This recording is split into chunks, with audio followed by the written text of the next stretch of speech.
Western Ghats, Pullachiyil, India's first no wall sharing senior living apartments, lowest maintenance cost. நீங்க நினைச்சு பார்க்க முடியாத life, நீங்க நினைச்சு பார்க்காத விலையில just ₹30 lakhs. போன வருஷம் 1,10,000 ஏக்கர் மயிலாடுதுறையில் மழை நீரால் வாடினதுக்கு 71 கோடி ரூபா கொடுக்க சொல்லி அரசு அதிகாரிகளே பரிந்துரை பண்ணியும் இது வரைக்கும் விவசாயிகளுக்கு பண்ணலை. மொத்த வரவு மொத்த செலவு எதிர்பார்க்கப்படும் பற்றாக்குறை 3000 கோடி அப்படின்னா அந்த ஆண்டு முடிவில் பார்த்தா எதிர்பாரா செலவுலாம் சிலதெல்லாம் வரும், எல்லாம் சேர்த்து 20,000 கோடி ரூபா பற்றாக்குறை. அப்போ 3000 கோடியை நிறுத்த முடியலன்னு அர்த்தம், 20,000 கோடி போயிடுச்சு. அப்போது இந்த என்ன கவர்மெண்ட்னா வாங்குகிற கடனுடைய அந்த விகிதத்தையும் தாண்டி டேஞ்சர் லெவலில் போயிட்டுருக்குறோம். ரெண்டாவது டான்ஜெட்கோ காப்பாற்றுறேன், டான்ஜெட்கோவில் வர்ற அமௌண்ட்டை அது கவர்மெண்ட்டில் ஒரு அமௌண்ட்டு கட்டணும். ஓகே, அதை கட்டுச்சான்னு கேட்டால் கட்டலை.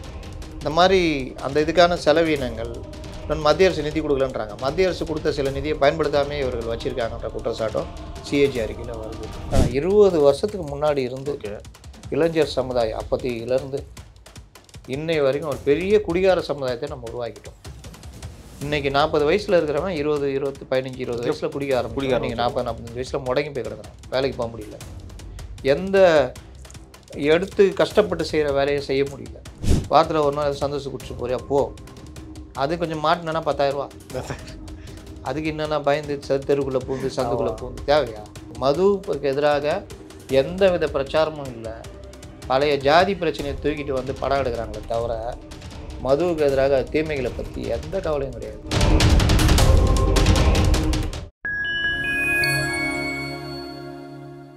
ஃபைன் டைம் மீடியா நேயர்களுக்கு வணக்கம். இன்று நம்மோடு இணைந்திருப்பவர் மூத்த பத்திரிகையாளர் திரு அப்துல் முத்தலிஃப் அவர்கள். வாருங்கள், அவரிடம் அரசியல் சார்ந்த பல்வேறு கேள்விகளை முன்வைக்கலாம்.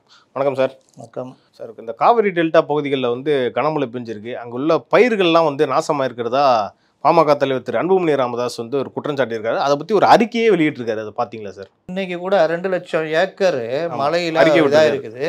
போன வருஷம் 1,10,000 ஏக்கர் மயிலாடுதுறையில் மழை நீரால் வாடினதுக்கு 71 கோடி ரூபா கொடுக்க சொல்லி அரசு அதிகாரிகளே பரிந்துரை பண்ணியும் இது வரைக்கும் விவசாயிகளுக்கு பண்ணலை.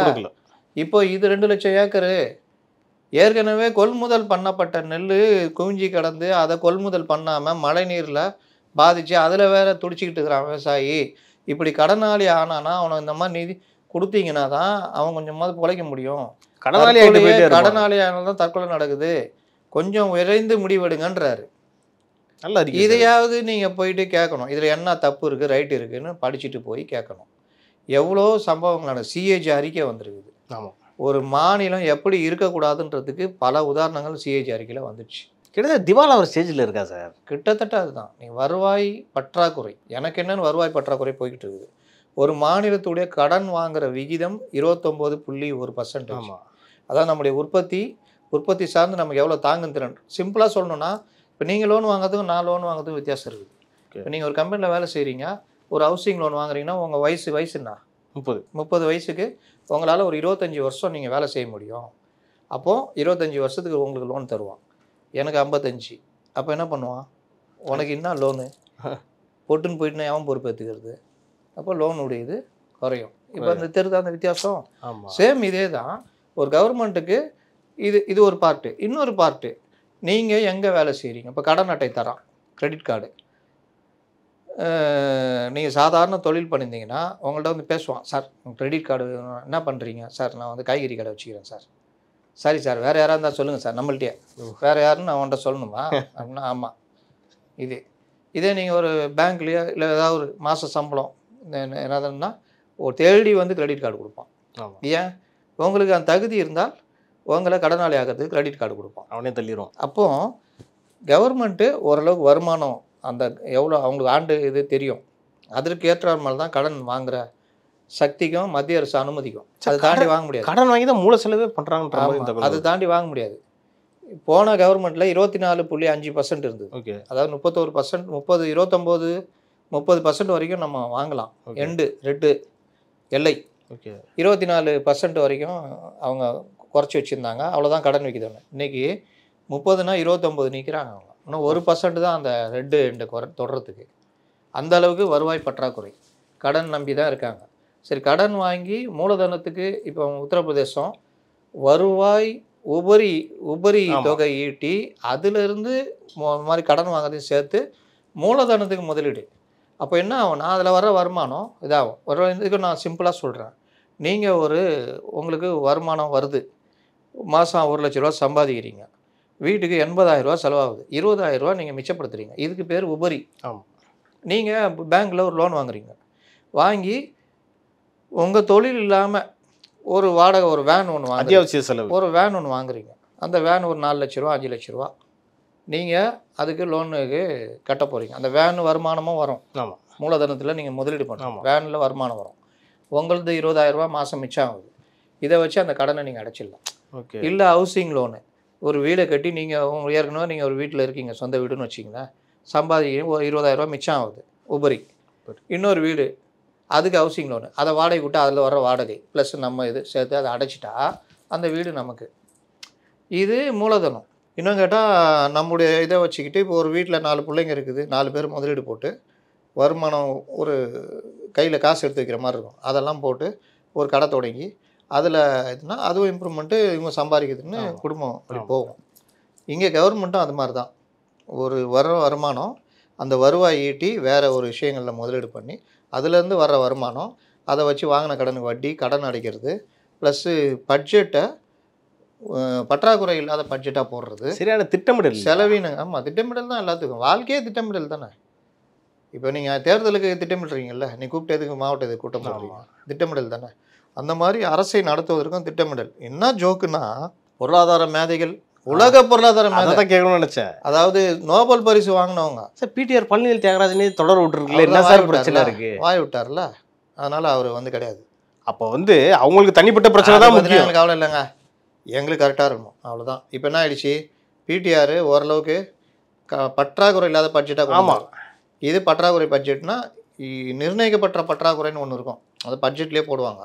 மொத்த வரவு மொத்த செலவு எதிர்பார்க்கப்படும் பற்றாக்குறை 3000 கோடி அப்படின்னா, அந்த ஆண்டு முடிவில் பார்த்தா எதிர்பாராத செலவுலாம் சிலதெல்லாம் வரும், எல்லாம் சேர்த்து 20,000 கோடி ரூபா பற்றாக்குறை. அப்போ 3000 கோடியை நிறுத்த முடியலன்னு அர்த்தம், 20,000 கோடி போயிடுச்சு. அப்போது இந்த என்ன கவர்மெண்ட்னா வாங்குகிற கடனுடைய அந்த விகிதத்தையும் தாண்டி டேஞ்சர் லெவலில் போயிட்டுருக்குறோம். இதற்கு மேலே கடன் வாங்க முடியாது. ஆமாம். அப்போது நம்ம மாநிலத்தை பற்றி ஒரு மதிப்பீடே சுத்தமாக இதாகிடும். தொழில் பண்ணுறவன், தொழில் முதலீடு வர்றவங்களாம் யோசிக்க ஆரம்பிப்பான். இது இல்லாமல் உங்களுடைய வருவாய் பார்த்திங்கன்னா அதுவும் குறைஞ்சிட்டே வருது. வருவாய்க்கான மூலதனம் அந்த முதலீடுகள் இல்லை. ரெண்டாவது, நீங்கள் மாதிரி கடன் வாங்கி சம்பளம், இந்த மாதிரி இந்த 1000 ரூபா இது கொடுக்கறது, இந்த மாதிரி சமூக திட்டங்களை கொடுக்கறது, இதெல்லாம் சமூக நீதி திட்டங்கள்ன்றது இது கிடையாது. ஓகே. இப்போ கறவை மாடுகள் கொடுத்தாங்க, 1 டைம் கொடுப்பாங்க. ஆமாம், அது அந்த ஃபேமிலிக்கும் யூஸ் ஆகும், அவங்களுடைய சுயசார்பு பொருளாதாரத்தை இம்ப்ரூவ் பண்ணும். நமக்கும் பால் உற்பத்தி, பால் கிடைக்கும் கவர்மெண்ட்டுக்கும், அப்போ பால் உற்பத்தியும் பெருகும். இப்படி எல்லாரும் சார்ந்தது தான் ஒரு இது மகளிர் சுய உதவிக்குழு. அவர்கள் வாழ்வும் மேம்படும், அவர்கள் தொழில் மூலியமாக ஒரு சுயசார்பு பொருளாதாரம் வளரும், அது ரொம்ப முக்கியம். இப்படி நீங்கள் திட்டங்கள், இப்போ லேப்டாப் கொடுக்குறாங்க, இலவச லேப்டாப், அந்த பசங்க படித்தா நாளைக்கு நம்முடைய அசெட் அந்த இளைஞர்கள். ஆனால் மகளிர் உரிமை தொகை இதெல்லாம் கொடுத்தீங்கன்னா வாங்கி செலவழிச்சிட்டு போகிறாங்க. பாதி இது டாஸ்மார்க்கு தான் போயிடும், மீதி ஏதோ வீட்டு செலவுக்கு ஏதோ பண்ணுவாங்க. 1000 ரூபான்றது அதுவும் அரசுக்கு வருவாய் தானே சார், அதை தான் தப்புன்றேன். ஓகே, செலவு கொடுத்து தான் நீங்கள் வாங்குறீங்க மறுபடியும். அந்த ஃபேமிலிக்கு அதனால் என்ன யூஸ் இருக்குன்ற அந்த ஃபேமிலி நீங்கள் ஆனால் சொல்லுவாங்க, 1000 ரூபா கொடுத்தார்கள், மாதம் மாதம் சேமித்து அமெரிக்காவிற்கு என் கணவரை சிகிச்சைக்கு அழைச்சி சென்று கிட்னி ஆப்ரேஷன் செய்து காப்பாற்றினேன் அப்படி இப்படின்னு இந்த பேய்க்கு அதெல்லாம் சொல்லுவாங்க. 1000 ரூபா இன்றைக்கி 1000 ரூபான்றது ஒரு மேட்டரே கிடையாது. ஒரு 4-5 பேர் குடும்பத்துக்கு 2 நாள் வீட்டு செலவு, அவ்வளோதானே. இல்லை ஒரு 25 கிலோ அரிசி மூட்டை கூட வாங்க முடியாது இன்றைக்கி. அதை தாண்டி 1400 ஒரு ஃபேமிலி போனாலே 1500 1000 ரூபா ஆகிடும். ஒரு ஹோட்டலுக்கு போனால் முடிஞ்சிச்சு கதை. இல்லை ஒரு டாக்டர்கிட்ட போனால், ஜொரான்னு போனால் 300 ரூபா டாக்டர் ஃபீஸு, 700 ரூபாய்க்கு மாத்திரை முடிஞ்சிச்சு கதை 1000 ரூபா. அப்போ 1000 ரூபான்றது இன்றைக்கி ஒரு பெரிய தொகையே கிடையாது. ஆனால் நம்ம கவர்மெண்ட் என்ன பண்ணணும், அவர்களுக்கு இந்த ஃபேமிலிக்கு கடன் தொகை மாதிரி மகளிர் சுய உதவிக்குழு இல்லை வேறு வகையில் இதுனா அவர்கள் அதில் முதலீடு பண்ணி ஏதோ சம்பாதிப்பாங்க, அவங்களுக்கும் வருமானம் வரும், அரசுக்கும் அது திரும்ப கிடைக்கும். அந்த மாதிரி திட்டங்கள் தான் முக்கியம். இவர் கமல்ஹாசன் மூளையில் உதிச்ச முட்டாள்தனமான யோசனையை பிடிச்சிக்கிட்டு தேர்தலில் அறிவிச்சிட்டேன்ற ஒரே காரணத்துக்காக பிடிஆர் மாதிரி 2 வருஷம் நிப்பாட்டி வச்சுருந்தார். அவர் போனோன்னே இவர்கள் தேர்தலுக்காக மறுபடியும் அதை ஆரம்பிச்சுட்டு இன்றைக்கி கூடிக்கிட்டே போகுது. இது இது வந்து பெரிய நிதி சுமை. இது மட்டும் இல்லை, இது 12,000 கோடி 13,000 கோடி தான். இந்த மாதிரி பல்வேறு திட்டங்களில் இவர்களுடைய திட்டமிடல். ரெண்டாவது டான்ஜெட்கோ காப்பாற்றுறேன். டான்ஜெட்கோவில் வர்ற அமௌண்ட்டை அது கவர்மெண்ட்டில் ஒரு அமௌண்ட்டு கட்டணும். ஓகே, அதை கட்டுச்சான்னு கேட்டால் கட்டலை. இந்த மாதிரி அந்த இதுக்கான செலவினங்கள் இன்னொன்று மத்திய அரசு நிதி கொடுக்கலன்றாங்க. மத்திய அரசு கொடுத்த சில நிதியை பயன்படுத்தாமே இவர்கள் வச்சுருக்காங்கன்ற குற்றச்சாட்டும் சிஏஜி அறிக்கையில் வருது. இதெல்லாம் எடுத்து பேசணும், தனியாக பேசணும், அவ்வளோ மேட்ரு இருக்குது. அப்போ இந்த மாதிரி சகல விதத்துலேயுமே இவர்கள் வந்து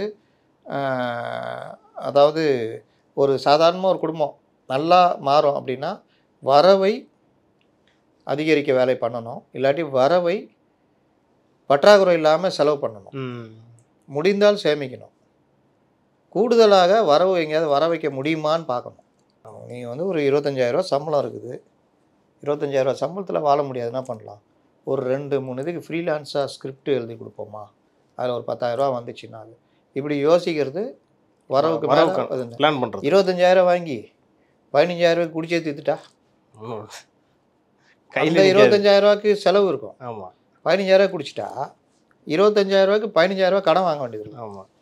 இப்படி தான் இன்றைக்கி தமிழ்நாட்டில் பல குடும்பங்கள் நடுத்தருக்கு வந்துக்கிட்டு இருக்குது. குடும்ப வன்முறைக்கு அடிப்படை காரணமாக அமையிறது. இந்த தீபாவளிக்கு 3 படம் ரிலீஸ் ஆச்சு. அதோட கலெக்ஷனை தாண்டி டாஸ்மார்க் வந்து டாப்பில் போயிட்டு இருக்கிறதா சொல்கிறாங்க. கிட்டத்தட்ட 790 கோடி வசூல் பண்ணியிருக்கிறதா ஒரு தகவல் வந்திருக்கு. அதை எப்படி பார்க்குறீங்க? மழை வெள்ளத்தை விட மது வெள்ளம் மிஞ்சி 790 கோடி ரூபாய். ஏன் 790 கோடி? பண்டிகைனா குடிக்கணும், 3 நாளும் குடிக்கணும், ஜாலியாக இருக்கணும்.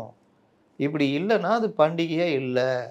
இந்த கருத்து சினிமாக்களில் பல இதில் நமக்கு உருவாக்கப்பட்டு திணிக்கப்பட்டிருக்கு. நம்ம எப்படி வளர்கிறோம்? நம்ம வீட்டில் நம்ம அண்ணன், அப்பன், சித்தப்பன், பெரியப்பனெல்லாம் எப்படி பார்க்குறோம்? தீபாவளி அன்றைக்கி ஃபுல்லாக குடிச்சிட்டு கிடப்பார் வீட்டில். பண்டிகை எல்லாம் கொண்டாடிட்டு இருப்பாங்க, இவர் குடிச்சிட்டு கவுந்தடிச்சு கிடப்பார். இல்லை அன்றைக்கி தான் பக்கத்து வீட்டில் சண்டை எழுப்பாப்பில். எல்லாம் போலீஸ் ஸ்டேஷனில் போய் நின்று இருப்பாங்க.